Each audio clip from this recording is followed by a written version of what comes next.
From badass sellswords flipping from one season to the next, to sudden changes forcing an animated voice swap for the better, these TV characters really hit their stride on the second time of asking. I'm Gareth from WhatCulture.com, and here are 10 TV characters who were perfectly cast the second time.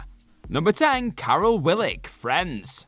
Though not a part of the mainstay sixsome that went on to steal the hearts of Friends fans all over the planet, Carol Willick still found herself at the center of many a storyline over the course of the hit NBC sitcom's run. Constantly stealing scenes alongside the character's wife, Susan Bunch, Jane Sibbert's portrayal of Ross's first ex-wife quickly became a welcome addition to the routinely side-splitting series. Yet before Sibbert really got her teeth sunk into the part of the 6th grade teacher, Carol was actually first brought to life by one Anita Barone.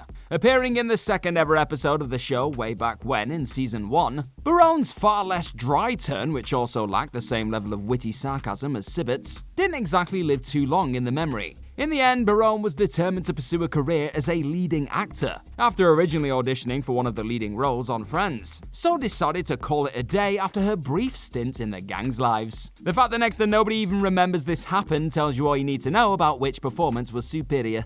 Number 9. Meg Griffin, Family Guy. Some things are just simply meant to be, and in the case of eventual monster animated series Family Guy, it appears Mila Kunis was always destined to become one of the most recognizable voices the show had to offer, alongside creator Seth MacFarlane routinely performing insane vocal gymnastics every single week. For a time though, Kunis' name was anything but associated with the part of Griffin punching bag Meg, with the part actually initially being voiced by Mean Girls star Lacey Chabert. Driving the vehicle that was the pink cap wearing misfit throughout the first season, and even a number of the second season's episodes too. It looked like she was well and truly signed up for the hilariously offensive ride. That was until Chabert decided she needed to focus more on school and the show Party of 5 instead. This turned out to be a blessing in disguise for the showrunners, as Kunis' performance quickly overshadowed what came before it, with Chabert's sweeter and much more high-pitched tone being dwarfed by the much more cynical and in turn more comical quality Kunis possessed. Number 8. Aunt Viv, The Fresh Prince of Bel-Air. Changing up a character early in its life as part of a TV show is difficult enough, but to decide on pulling the trigger on the recasting of a role after 3 whole seasons is an arduous task showrunners likely wouldn't wish on their worst enemy. That was exactly the position the Fresh Prince of Bel-Air found itself in when opting to recast the role of Aunt Viv in the beloved show. The reasons surrounding exactly why Janet Hubert was unceremoniously let go after 3 seasons of bringing her fiery and decisive version of the character into existence are still unclear to this day. Will Smith and Alfonso Ribeiro each claim she was difficult to work with later down the line, but Hubert would go on record to say she simply turned down a poor deal to re-sign with the show. Despite the messy departure, Daphne Maxwell Reid's turn as Aunt Viv managed to mask the initial jarring sight of someone else playing the part, bringing a much calmer and soothing presence to the show as the Banks family's matriarch. Though in all honesty, both women brought something special and warm to the role, it's gotta be said. Number 7. Pam's mom, The Office. It's safe to say that a few decisions were made on the fly as the American version of the ridiculously popular UK The Office began to pick up steam over the course of its epic 9-season run. Along with character traits and whole backstories being switched up in order to service the story that was now being told in the later seasons, the odd individual was given a complete visual change-up too, going from being played by Shannon Cochran and described as a sweet and supportive mother early on. The part of Pam's mum, Helene Beasley, was handed over to Linda Pearl from the show's Niagara episodes onwards, adding a newfound edge and bouncing brilliantly off Steve Carell's always painfully hysterical Michael Scott during the pair's brief affair. Pearl undoubtedly was a much more comical, sharper, and notable guest performer than her predecessor, before getting her heart broken by the aforementioned, often oblivious office boss. Though that's likely due to generally having stronger material to play with than just rocking up for a tour of Pam's desk in season 2 episode Sexual Harassment. Number 6. Becky, Roseanne.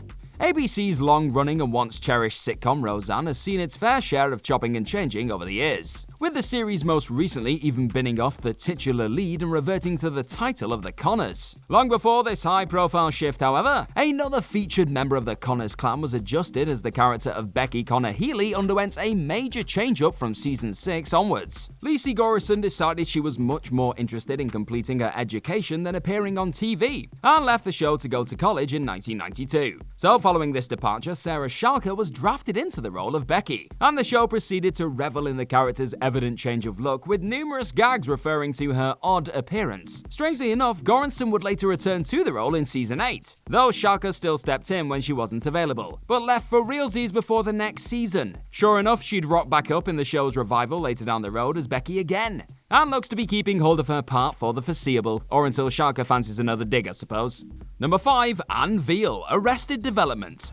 Anne Veal of Arrested Development fame was actually first brought into the sitcom world by another star for a brief appearance, first swinging onto the brilliant Mitchell Hurwitz show with Alessandra Torresani at the helm. The original Anne produced the type of monotone performance we'd later come to expect of the often overlooked personality in the first season's finale. However, Torresani was soon shifted on and replaced by the expertly dry Mae Whitman for the rest of the character's arc on the show. In Whitman's hands, the just sort of there figure brilliantly played up to the fact that Michael Bluth simply could not remember she existed, and also acted as an excellent foil to the all-round Bambi on ice that was her boyfriend George Michael. In another universe, Hurwitz had planned to have the part of Anne played by another actor every season, leaning into her lack of memorability as the years went by, but the alternative gave us the gift of Whitman's joyous portrayal, making being forgettable something of an art form. Number 4, Allura Zor-El, Supergirl. In another case of an actor being required to jump ship due to commitments elsewhere, here's the time Supergirl's mom was swapped out in front of our very eyes, with Laura Benanti doing an admirable enough job in the parts of Allura Zor-El and her twin Astra in the CW Supergirl during the show's first 2 seasons. The star was forced to call time on her Kryptonian trip due to theatre commitments in 2017, but this need to be on the stage ultimately paved the way for a DC TV return for a former Smallville star. Going from that show's Lois Lane to this one's mother of Supergirl, the outstanding Erica Durant quickly set about bringing a much more charming and overall charismatic turn to the table, and said Supergirl commitment still didn't stop her stepping back into Lois mode for the Batwoman episode of the Arrowverse Crisis on Infinite Earths crossover event. Number 3, Queen Elizabeth II, The Crown. Now, I'm not going to sit here and pretend to admit that either one of these excellent award-winning turns as Queen Elizabeth II is clearly better than the other. They both absolutely nailed it, let's be honest. But keeping with the theme of hitting it out of the park on the second time of asking, there's no doubt that Olivia Colman took the ball that Claire Foy had more than effectively ran with, and proceeded to keep up the pace in her stint as the Queen on the Crown. Though Foy's Elizabeth being placed in the real-life figure's younger years gave us a chance to see her dealing with all of the anxiety and uncertainty that came in the wake of World War II, Colman's Queen showed us how the monarch interacted with her children, and she also imbued the character with a sort of quiet dignity and sometimes sadness that comes with holding down the royal fort for such a sustained period of time. Colman would ultimately take home her own Golden Globe and Primetime Emmy for her work, proving that Netflix smashed their Queen casting on 2 separate occasions. Not too shabby. Number 2, Robin Hood, Once Upon a Time. Known more primarily for his work as the Lord of Hell himself, Lucifer Morningstar, Tom Ellis once also introduced us to another well-known presence early on in ABC fantasy adventure series Once Upon a Time. As Robin of Locksley, Ellis was definitely suitably confident, smooth, and rugged, but by the time the character returned to the fray, audiences quickly forgot about the eventual devil himself playing the Prince of Thieves. As Sean Maguire took up the bow and arrow from season 3 onwards, Ellis wasn't able to return to fulfill the already planned arc for the character due to commitments to other shows at the time. Quickly becoming a fan favourite, however, Maguire's Hood would earn mainstay status on the show, appearing in over 50 episodes when all was said and done. Again, Ellis's portrayal was solid enough, but Maguire's handsome Hood and electric chemistry with Lana Perilla's evil queen more than confirmed the fact that this show definitely benefited from the age-old pain in the ass that are those pesky scheduling conflicts.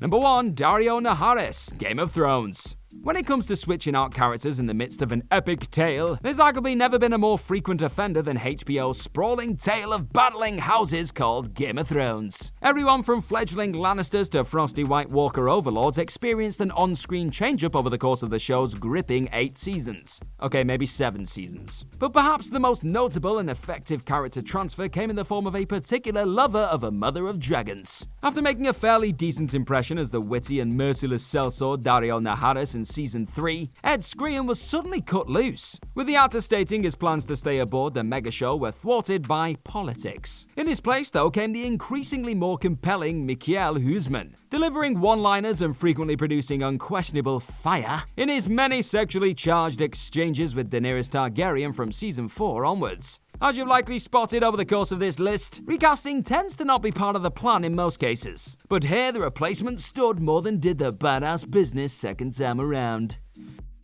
And that's our list of any other TV characters who were perfectly cast the second time. Let us know all about them in the comment section right down below, and do not forget to like, share, and click on that subscribe button. Also, be sure to head on over to whatculture.com and find some more incredible articles just like the one this video you are watching is based on. I've been Gareth from whatculture.com. Thank you as always for clicking on this video today, and I'm sure I'll see you very, very soon. Bye bye.